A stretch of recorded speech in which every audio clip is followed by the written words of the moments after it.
Good morning बच्चों।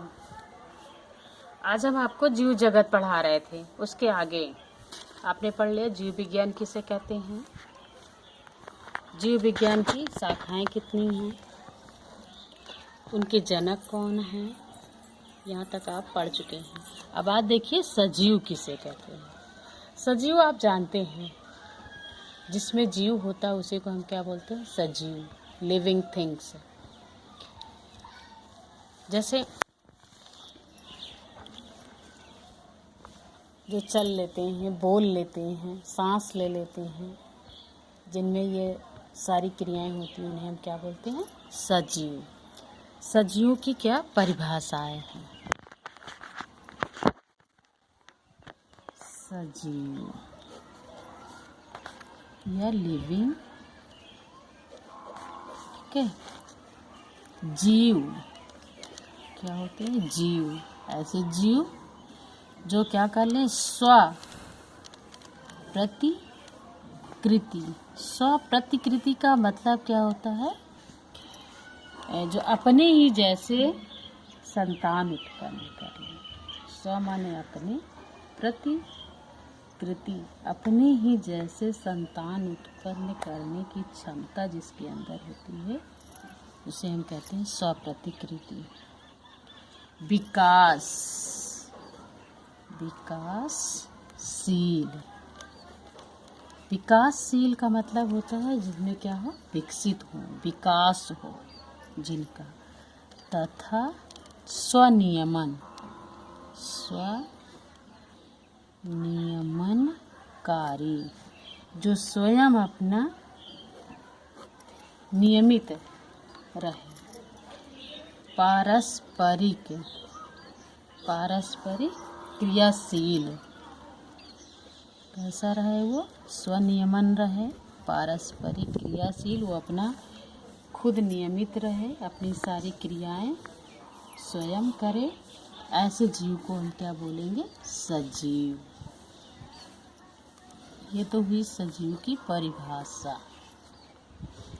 दूसरी बात और, जो वाह्य उद्दीपनों के प्रति अनुक्रिया की क्षमता रखते हैं। क्या करते हैं, जो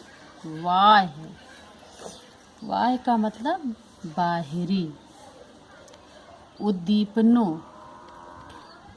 का मतलब स्टिमुलस, जैसे कि गर्मी है, सर्दी है, बरसात है, या हम कहीं चलते रहते हैं, हमारे हाथ किसी गर्म चीज़ पे टच कर जाता है या ठंडी चीज़ पे टच कर जाता है, या पैर में कुछ धंस जाता है तो हमारे पैर बहुत जल्दी हट जाते हैं, वहाँ से हाथ हट जाता है।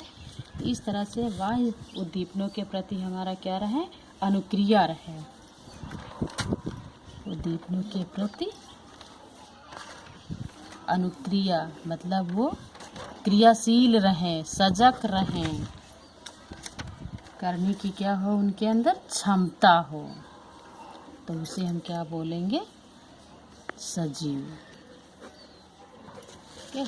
सजीव की परिभाषा ये हो गई कि खुद वो अपने जैसे संतान उत्पन्न करें, विकासशील, उनका विकास हो, स्वयं नियमनकारी, स्वयं अपने कार्य के प्रति वो नियमित रहें, वाह्य उद्दीपनों के प्रति उनकी अनुक्रिया की क्षमता रखते हों। जैसे चल रहे हैं, उनके पैर में यदि कुछ धंस जाता है, कहीं उनका हाथ टच कर जाता है, तो उन्हें एहसास हो कि हमारे पैर में कुछ धंस गया या कुछ हमारा टच कर गया। ऐसे जो रखते हैं क्षमता, उन्हें हम क्या बोलते हैं, सजीव।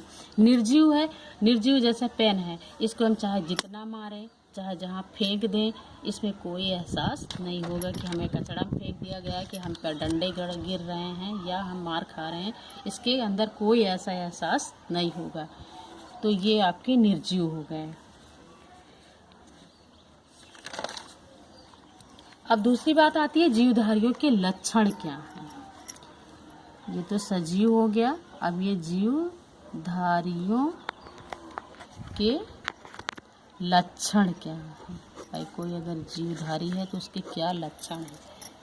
तो सबसे पहले क्या होता है जीवधारी के लक्षण। कोई भी जीव हो, चाहे वो बच्चा हो या कोई पेड़ पौधा हो, सबसे पहले वो क्या करता है, ग्रोथ करता है। क्या करता है, वृद्धि करता है। तो पहला लक्षण है उसका क्या, वृद्धि या ग्रोथ। ठीक है, ग्रोथ। हर जीव का एक जर्मिनेटिंग पॉइंट होता है, उगने का या बढ़ने का। पहला वो कोई भी जीव होता है, बहुत छोटा होता है, धीरे धीरे धीरे धीरे धीरे धीरे वो बड़ा होता है ना। तो ये उसकी क्या होगी, ग्रोथ, वृद्धि। तो ये सजीवों के क्या है, लक्षण हैं। पौधों में यह वृद्धि कैसे होती है, जीवन पर्यंत।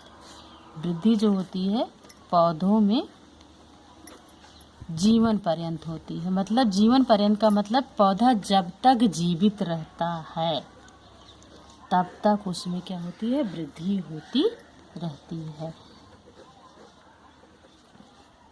जबकि जंतुओं में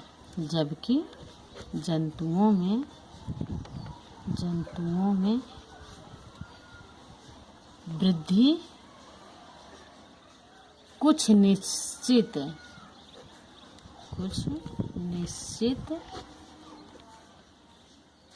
सीमा तक होती है।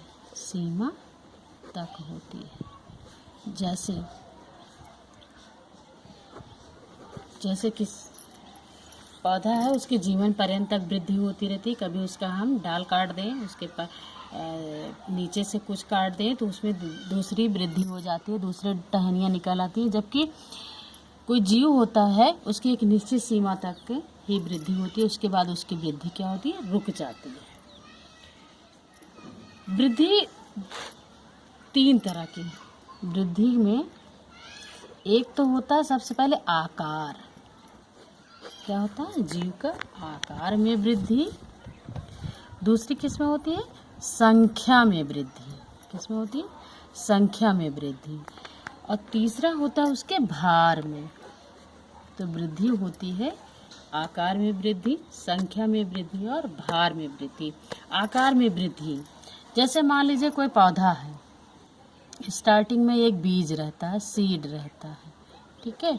जब इसको हम ज़मीन में कहीं लगा देते हैं तो धीरे धीरे धीरे धीरे धीरे धीरे इसके आकार में वृद्धि ऐसे होती है। पहले छोटी हो जाता है, फिर ये धीरे धीरे धीरे बढ़ते चला जाता है। तो इसकी किस्मों में वृद्धि हो रही, आकार में। दूसरा जो होता है संख्या में। संख्या में वृद्धि का मतलब जैसे मान लीजिए कोई स्टार्टिंग में एक रहता है, फिर इससे बीज निकला, दूसरा पौधा निकला, फिर उससे भी बीज निकले, तीसरा पौधा निकला, फिर इससे भी बीज हुआ तो चौथा। इस तरह से उसकी नंबर संख्या में वृद्धि हुआ। चौथा भार में वृद्धि। भार में वृद्धि, कोई पौधा है या कोई इंसान है, स्टार्टिंग में कैसा रहता है, पतला दुबला रहता है, फिर धीरे धीरे धीरे धीरे धीरे वही आदमी कैसा हो जाता है, मोटा होता चला जाता है, या पेड़ पौधा मोटा हो जाता है। तो ये वृद्धि कितने तरह की हो गई, 3। एक तो उसके भार में वृद्धि, आकार में वृद्धि, दूसरा संख्या में और तीसरा भार में वृद्धि। ठीक है बच्चों, इसके आगे फिर नेक्स्ट वीडियो में।